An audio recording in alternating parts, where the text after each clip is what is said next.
கைங்கரிய சிரேஷ்டர்களாக இருங்கள். எழுந்திருங்கள்.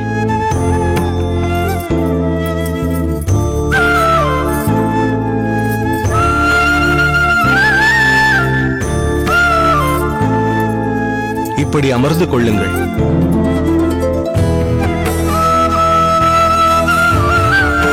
அடியேன் உன்னை இங்கு அழைத்து வரும்படி பெரிய நம்பியிடம் சொன்னதின் காரணம் உன்னோடு சற்று பேச வேண்டும் என்பதால் தான்.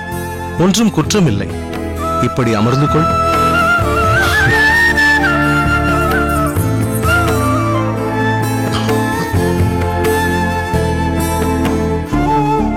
என்ன விஜயாம்பாள், குழந்தைகளை அழைத்து வரவில்லையா? இந்த கிழவனுக்கு குழந்தைகள் என்றால் உயிரென்று உனக்கு தெரியாதா? நன்றாக தெரியும் சுவாமி. அவர்களிடம் இங்கு வரப்போவதாக தெரிவித்திருந்தால் கண்டிப்பாக ஓடி வந்திருப்பார்கள். சுவாமி தாத்தாவா, அவர் கற்கண்டு கொடுப்பார், பழங்கள் கொடுப்பார் என்று பூரித்து குதிப்பார்கள். பின்னர் ஏன் அவர்களை அழைத்து வரவில்லை? உனக்கு ஏதோ மனதில் பதட்டம், குழப்பம். அதனால் குழந்தைகளை அழைத்து வர வேண்டாம் என்று நினைத்து விட்டாய், சரிதானே? நிச்சயமாக இல்லை சுவாமி. மும்மரமாக விளையாடிக் கொண்டிருந்தார்கள். சரி என்று அகத்திலேயே விட்டுவிட்டு வந்துவிட்டேன். நீ பொய் உரைக்க மாட்டாய், அது அடியேனுக்கு நன்றாக தெரியும். ஆனால் உன் குழந்தைகள் இந்த வயோதிகனிடம் கொண்டிருக்கும் அன்பு உன்னிடம் இல்லையா? நீ இங்கு வந்து எவ்வளவு நாள் ஆகிவிட்டது தெரியுமா? அப்படி என்ன கோபம் உனக்கு? இல்லை ஏதேனும் வருத்தமா? சுவாமி, தங்களிடம் கோபமோ வருத்தமோ கொள்வது அர்த்தமற்றது. பெருமாளிடம் கூட சில சமயங்களில் நம் அறியாமையினால் கோபமோ வருத்தமோ அடைந்து விடுவோம். ஆனால் அது கூட தங்களை தரிசித்த பின் பகலவனை கண்ட பனி போல் பறந்து போய்விடுமே. தாங்கள் கருணையே உருவான எங்கள் ஆச்சாரியர்.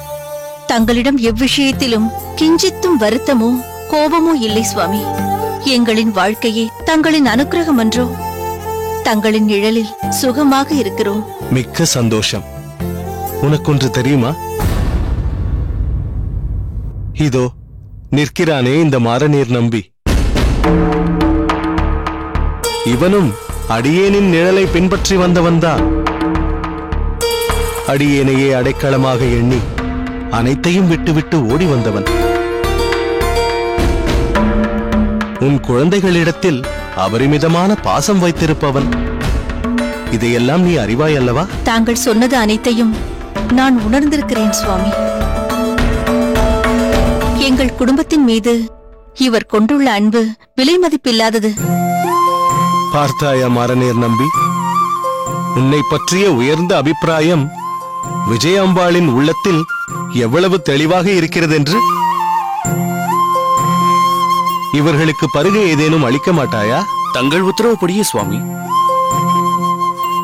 சரி, நீ சென்று பாலை நன்றாக சுண்ட காய்ச்சி அதில் கற்கண்டும் ஏலமும் போட்டு பருகும் பக்குவத்தில் இவர்களுக்கு கொண்டு வா. அப்படியே சுவாமி.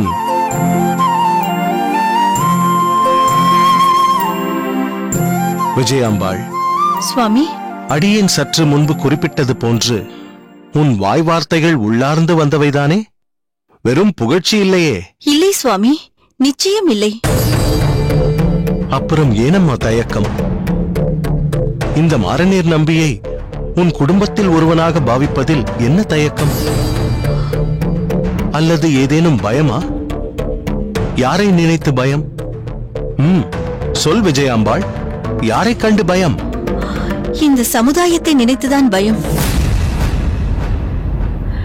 என்ன செய்வது? ஒரு பெண் குழந்தையை வைத்திருக்கிறேன். அவளை நாளை ஒரு உத்தமமான இடத்தில் கன்னிகாதானம் செய்து கொடுக்க வேண்டுமே.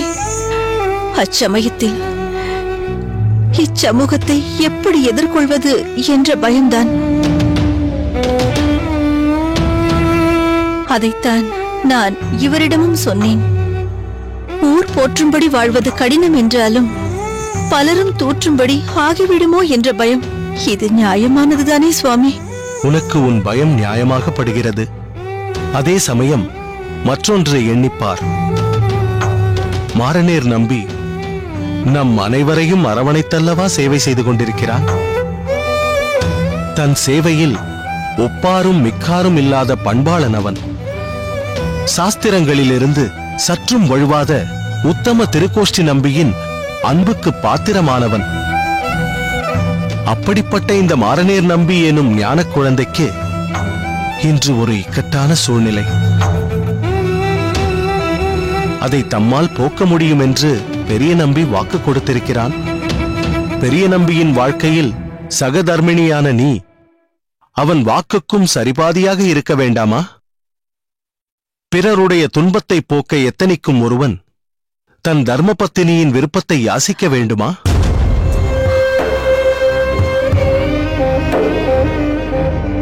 இல்லை சுவாமி, நிச்சயமாக அப்படி எந்த உள்ளர்த்தமும் என்னிடம் இல்லை. ஒரு அபவாதத்திற்காகவே நான் இதற்கு பயந்தேன். மற்றபடி இவர் வார்த்தையை மீறுபவள் அல்ல நான். ஊர் அபவாதம் தானே, அது நிரந்தரமற்றது. இன்று ஒன்று பேசும், நாளை வேறு விதமாக கொண்டாடும். ஆனால் ஊருக்கு பதில் சொல்லும் முன் நம் மனதில் சாட்சியாக உறையும் பகவானுக்கு என்ன பதில் சொல்லப் போகிறோம்? பிறர் துன்பத்தை தன் துன்பமாக பாவிக்கும் லட்சணம் நம் ஸ்ரீ வைஷ்ணவர்களின் லட்சணம் ஒன்றோ? அதை மறக்கலாமா? புறந்தள்ளலாமா? நம் அடையாளத்தை இழக்கலாமா?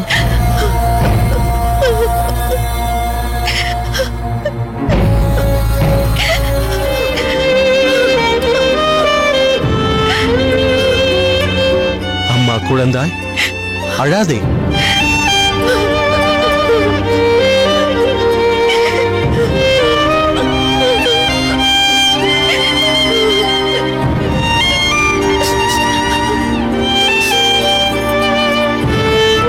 குடும்ப சுமங்கலி பெண்கள் கண்ணீர் உகப்பது தகாது.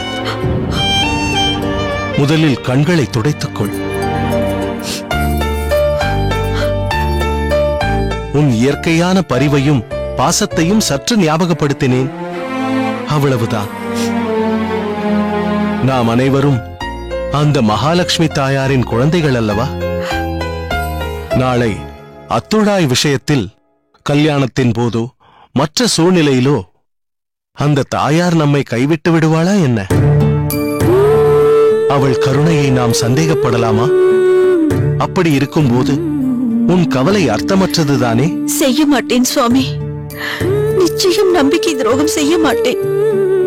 நீங்கள் ஒரு வார்த்தை சொல்ல மாட்டீர்களா என்று வைஷ்ணவ உலகமே காத்துக் கொண்டிருக்க இவ்வளவு தூரம் தாங்கள் எனக்கு எடுத்துரைத்தும் அதை புரிந்து கொள்ளவில்லை என்றால் பிறகு மனித பிறவி எனக்கு கிடைத்ததற்கே அர்த்தமில்லாமல் போய்விடுமே சுவாமி. அன்று அவர் சொன்ன போது இந்த மரமண்டைக்கு உரைக்கவில்லை.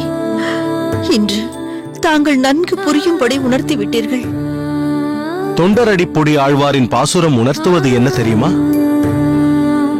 அமரவோர் ரங்கமாறும் வேதமோர் நான்கும் ஓதி தமர்களில் தலைவராய சாதி அந்தணர்களேனும் நுமர்களை பழிப்பராகில் நொடிப்பதோர் அளவில் ஆங்கே அவர்கள்தான் புலையர் போலும் அரங்கமான் நகருளானே என்கிறார் ஆழ்வார்.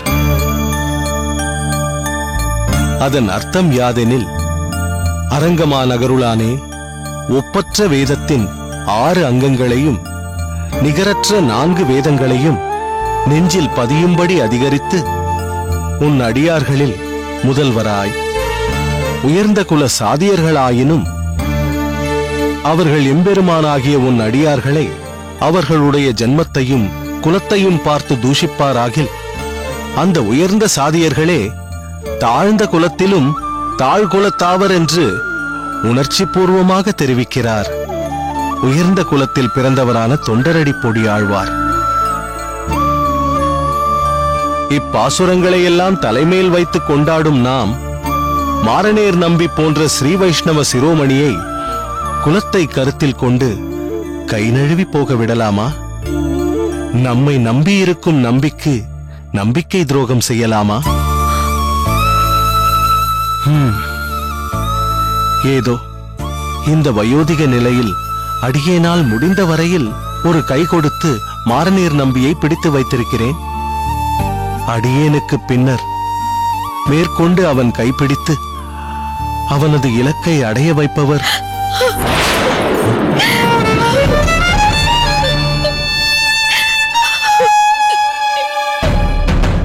எழுந்திரு.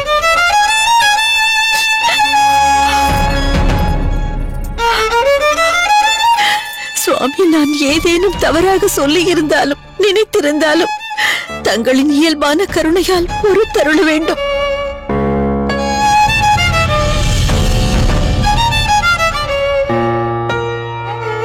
இப்போது தங்களின் சன்னதியில் நான் இதை தெரிவிக்கிறேன். இவர் மாரநேர் நம்பியை மானசீக சகோதரர் என்றார். ஆனால் நான் தங்களிடம் உறுதியாக கூறுகிறேன், இனி மாரநேர் நம்பி எங்கள் குடும்பத்தில் ஒருவர்.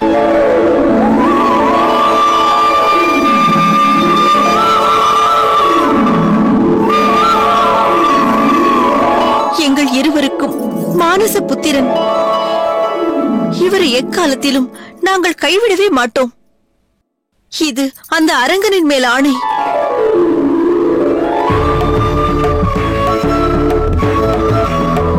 மிகவும் சந்தோஷம். மாரநேர்,